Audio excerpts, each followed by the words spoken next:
दोस्तों, great investor Warren Buffett ने जुलाई 2022 में कहा था, सिर्फ स्टॉक इन्वेस्टर ही नहीं बल्कि बॉन्ड होल्डर्स, कैश होल्डर्स और जो कोई भी अपने फ्यूचर के लिए बचत कर रहा है, इन्फ्लेशन यानी कि महंगाई उनकी मेहनत की कमाई को अंधेरे में छुपकर चुरा सकती है। अभी इन्फ्लेशन का रेट 6.7% की दर से चल रहा है। आइए इन्फ्लेशन को आसान भाषा में समझते हैं। मान लीजिए आप 100 रुपये अपने बैंक अकाउंट में फिक्स डिपॉजिट करके रखते हैं और उस पर आपको 5% रेट ऑफ इंटरेस्ट मिलता है। एक साल बाद आपके 100 रुपये 105 रुपये हो जाएंगे, लेकिन महंगाई 7% के रेट ऑफ इंटरेस्ट से बढ़ती है। एक साल पहले अगर कोई चीज़ 100 रुपये की मिलती थी, जैसे कि अगर आपका फेवरेट बर्गर 100 रुपये में खरीदते थे, तो एक साल बाद उसका प्राइस 107 रुपये हो जाएगा, यानी कि 2 रुपये ज़्यादा। इसका मतलब ये हुआ कि आपके पैसे की वैल्यू एक साल बाद कम हो गई बाई 2 रुपीज़। ये सिचुएशन आपके पैसे के साथ ना हो, इसलिए आपको अपनी इन्वेस्टिंग स्ट्रैटेजी को दोबारा से देखकर अपने एसेट एलोकेशन को सुधारने की ज़रूरत है। आइए इसे हम 3 पॉइंट्स में समझते हैं। Step 1, long term goal. अगर आपका फाइनेंशियल गोल लॉन्ग टर्म है तो राइट इन्वेस्टमेंट को चुनना ज़रूरी है। एक्सपर्ट कहते हैं कि फिक्स्ड डिपॉजिट के बदले आपको इक्विटी में इन्वेस्ट करना चाहिए। ये महंगाई में एक इम्पॉर्टेंट इन्वेस्टमेंट है।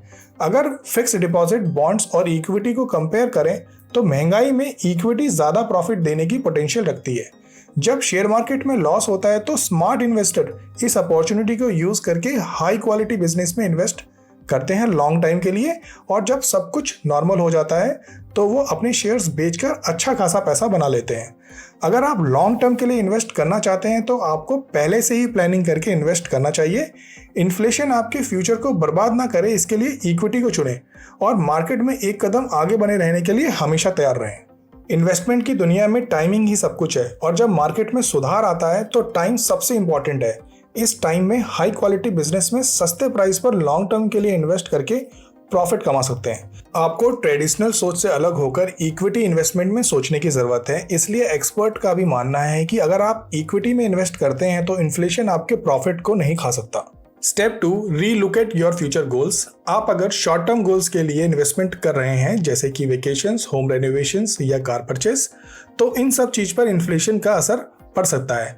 आप ये सोचकर इन्वेस्टमेंट करते हैं कि मैं 10 लाख रुपए की इन्वेस्टमेंट कर देता हूं, जो कि नेक्स्ट ईयर 5% के हिसाब से 10,50,000 रुपए हो जाएंगे और आप उस पैसे से कार खरीद लेंगे। लेकिन एक साल बाद हो सकता है कि इन्फ्लेशन की वजह से वो कार 10,70,000 रुपए की हो जाए और आपके इन्वेस्ट किए हुए पैसे कम पड़ जाएं। यहां आपका पैसा 2% के हिसाब से नीचे गिर गया। इसी वजह से इन्फ्लेशन आपकी वेल्थ को धीरे धीरे खत्म करने वाला एक छुपा दुश्मन है। इसलिए आपको शॉर्ट टर्म गोल्स के लिए ज़्यादा इन्वेस्ट करना चाहिए ताकि आप फ्यूचर कॉस्ट को एडजस्ट कर सकें। सही टूल्स के साथ आप इन्फ्लेशन से एक कदम आगे रह सकते हैं और अपने फाइनेंशियल गोल को अचीव कर सकते हैं। इसलिए इन्फ्लेशन को ध्यान में रखकर अपने फाइनेंशियल गोल को रीअसेस करना ज़रूरी है।